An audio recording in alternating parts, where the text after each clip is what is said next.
The flicker in the attic. The old house stood on the edge of the woods, silent and gray. Elias had inherited it from his great aunt, a woman whose eccentricity bordered on the unsettling. The one condition in the will was simple yet bizarre: never go into the attic. Elias was a man of logic, not superstition. For 3 weeks, he respected their request simply because he was too busy with renovations to be curious. But one Tuesday, a storm rolled in, and the lights in the house began to flicker. He was in the living room when the final bulb blew with a soft pop, plunging the ground floor into absolute darkness. He needed to find the main fuse box, which, annoyingly, was located in the upstairs hallway. He lit a few old oil lamps, their flames casting dancing, nervous shadows. As he reached the top of the stairs, he saw it, a tiny, almost imperceptible flicker of light coming from the closed attic door. It was the only light in the pitch-black hallway. The door had no handle, only a small, tarnished brass keyhole. It was exactly where his great aunt had warned him not to go. "It's probably just a gap letting in moonlight," he told himself. But the storm outside was raging. There was no moon. The light was constant, a sickly, pale yellow, and it seemed to pulse gently, like a slow heartbeat. Curiosity, that oldest and most dangerous of human flaws, took hold. Elias felt a sudden, chilling need to know. He raised an oil lamp closer to the door. He squinted, looking directly into the keyhole, expecting to see a dusty, empty space. Instead, he saw an eye. It wasn't a human eye. It was enormous, jet black, and perfectly round, like a polished stone reflecting the dim light of his lamp. It didn't blink. It simply filled the entire keyhole, staring back at him. Elias stumbled backward, dropping the oil lamp, which miraculously didn't shatter. The flame immediately went out, leaving him in darkness once more. He scrambled to his feet and fumbled for a match. As he struck it, the tiny flare illuminated the hallway, and he saw a change in the attic door. The light that had been coming through the keyhole was gone. Now, a thin, almost imperceptible liquid was starting to seep out from under the door. It was black and viscous, spreading slowly across the old wood floorboards. Elias froze, his heart pounding a frantic drum solo against his ribs. He watched, horrified, as the black stain grew. Then, a sound. It was a wet, heavy thump from inside the attic, followed by a slow, dragging scraping. The noise sounded like something impossibly large was being pulled across the rough wooden floor, moving towards the door. The brass keyhole began to rattle, not violently, but with a kind of slow, deliberate tension. The scraping stopped directly behind the door. Elias held his breath, the match burning close to his fingers. The moment was suspended, thick with dread. Then, from the other side, a deep, raspy whisper, so close it felt like it was breathed into his ear, slid through the keyhole. I see you now, Elias. Thank you for the light. Elias didn't wait. He dropped the match, turned, and sprinted down the stairs, not stopping until he was outside in the pouring rain, leaving the darkness in the house to whatever ancient, watchful thing was finally awake in the attic.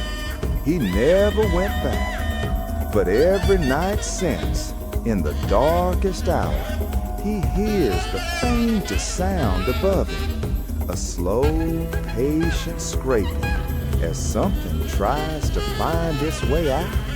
The Reflection of the West Wing. Elias was a restorer of antique furniture.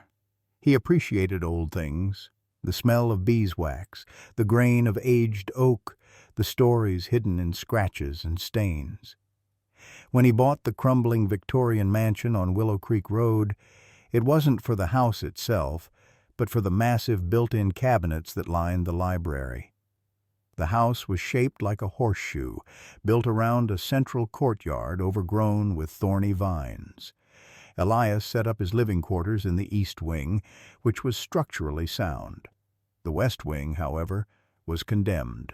The floors were rotted, and the roof sagged dangerously. A heavy, padlocked door in the central hallway separated the two wings. The feature that captivated Elias most was in his living room in the East Wing, a gigantic ornate mirror built directly into the wall above the fireplace. It was easily 10 feet tall, framed in dark, carved mahogany depicting twisting serpents. The mirror was old, the silver backing slightly tarnished with age, giving everything reflected in it a sepia tone. On his third night in the house, a thunderstorm knocked out the power. Elias lit a candelabra and sat in his armchair, facing the fireplace. The great mirror reflected the flickering candlelight and the room behind him. He happened to glance up at the mirror and froze. The reflection showed his room, the armchair, the candles, the rain-streaked windows. But behind him, in the reflection of the far wall, there was a door that shouldn't be there.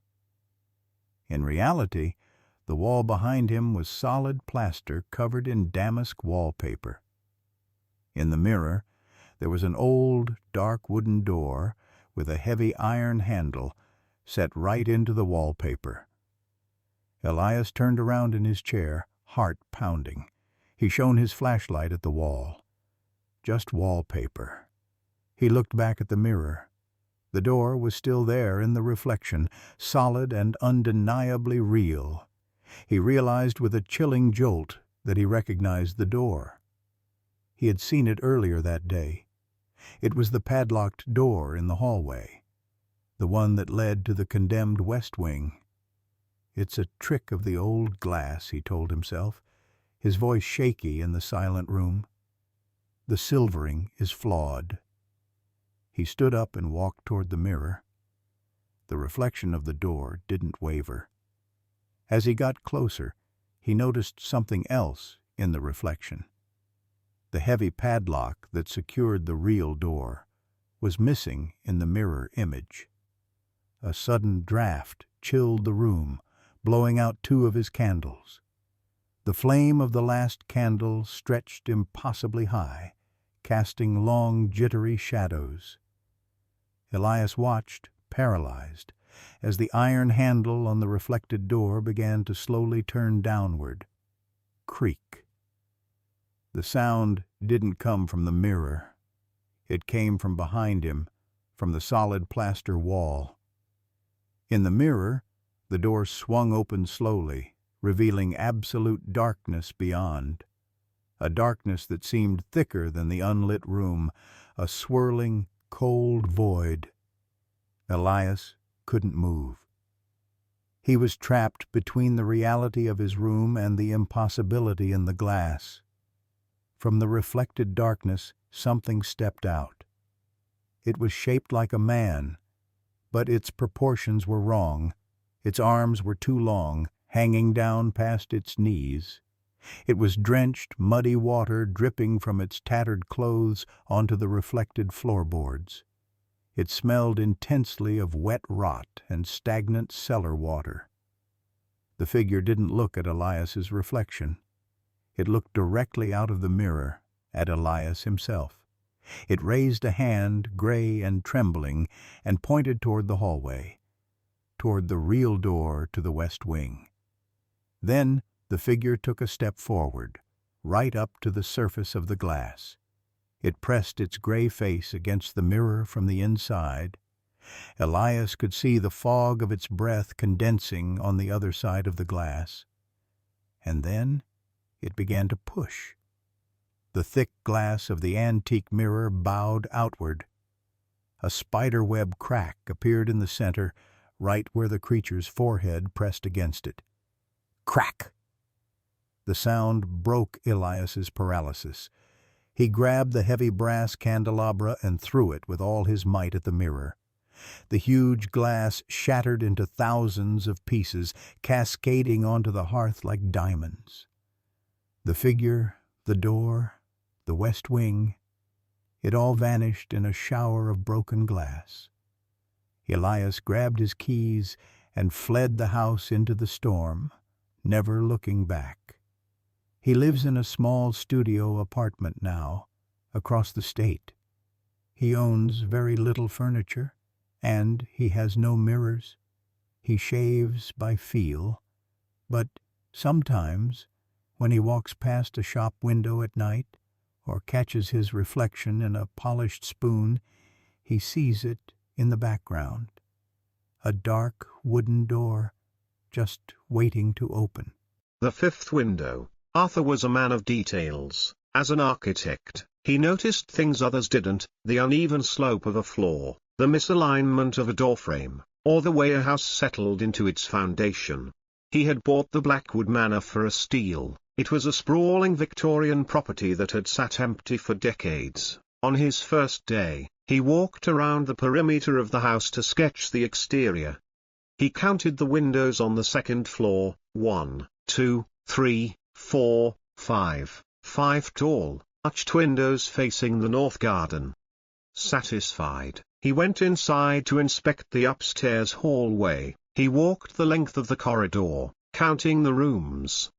The master bedroom, window 1, the bathroom, window 2, the guest room, window 3, the library, window 4. He stopped. The hallway ended in a blank wall.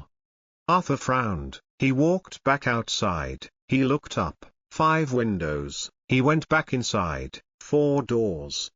There was a space, roughly 10 feet wide, between the guest room and the library that simply didn't exist from the inside. It was a hidden room, completely sealed off, with no door and no handle.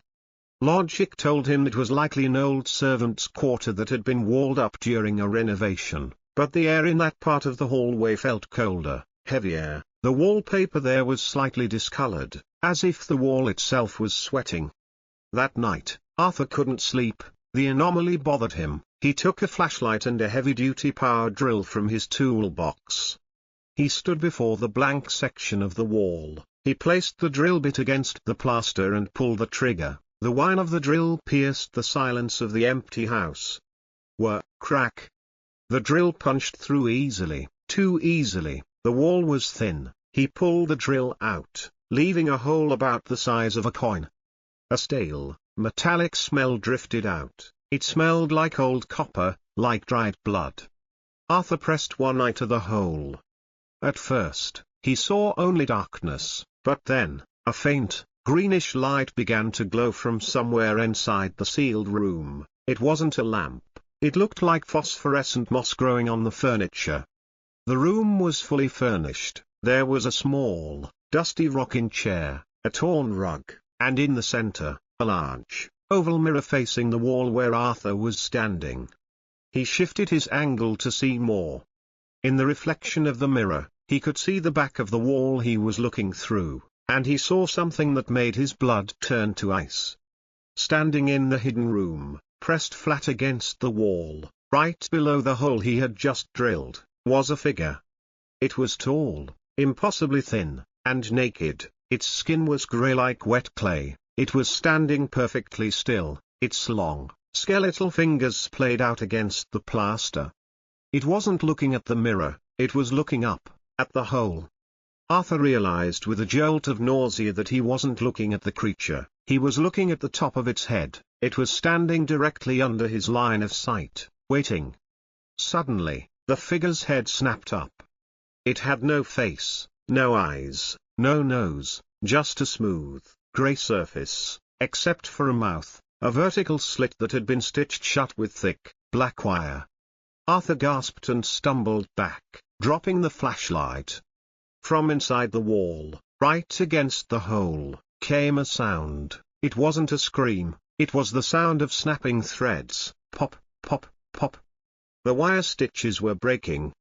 Arthur didn't wait to see the mouth open. He grabbed a heavy wardrobe from the guest room and dragged it across the floor, screaming with exertion, until it covered the blank space on the wall, sealing the hole.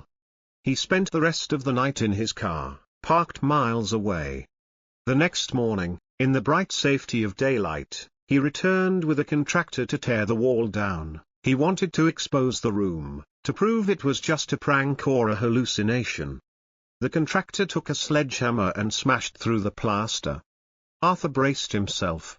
The wall crumbled, dust filled the air, but when it cleared, there was nothing. Just solid brickwork behind the plaster, no hidden room, no rocking chair, no mirror, it was just a structural pillar. Must have miscounted the windows, buddy, the contractor laughed, wiping sweat from his forehead. Arthur felt crazy. He went outside to check. He looked up at the second floor. 1, 2, 3, 4 windows. The fifth window, the one in the middle, was gone. The bricks on the exterior wall were seamless, as if a window had never been there. Arthur sold the house a week later. He moved to a modern apartment in the city, on the 28th floor. He felt safe there, until last night. He was brushing his teeth. Looking into his bathroom mirror, he noticed something behind him in the reflection.